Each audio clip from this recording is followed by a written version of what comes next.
day each and everyone. My name is Sarah Johannes from BSED to be English, and for today's video, I'm going to share my experience during the super typhoon and what coping mechanism I have taken or still taken given its effect, and what relevant realization I have in mind after such eventuality.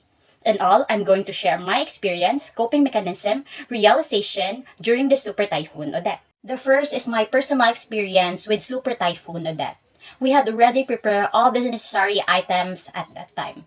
We also secure our home, and when the super typhoon is in the area, all of my family members can sleep, including myself, because I'm afraid, not for my family but for my relatives who live along the coast. But thankfully, they've been evacuated. Furthermore, our experience also in that time was all the roof was moving, which is a frightening sound. I was freezing and a little bit hot at the moment because the air was so cold. But we also didn't have power because it was burned out.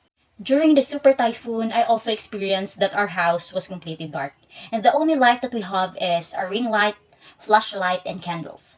During that time, I seriously prayed to God, and I believe that this super typhoon is simply a task from God that we must overcome.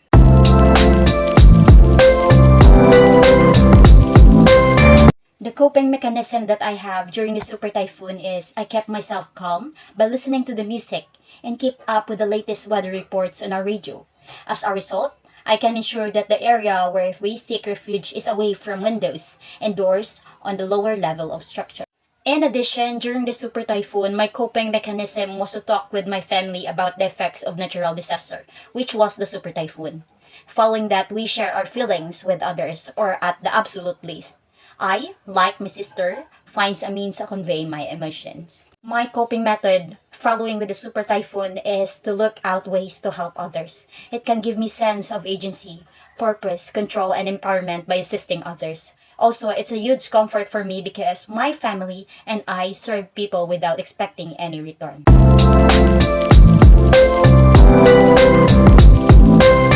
My first realization during and after super typhoon was that it has a potential to kill, injure, and damage and take lives. It's heartbreaking to learn that many people have been affected in that region. It has been completely destroyed due to lack of food, shelter, but I see Filipino people's unity in lending a helping hands to those in need. During the super typhoon, I and my family realized that even though we've been through this type of super typhoon, our love and care for each member of our family and relatives will never cease.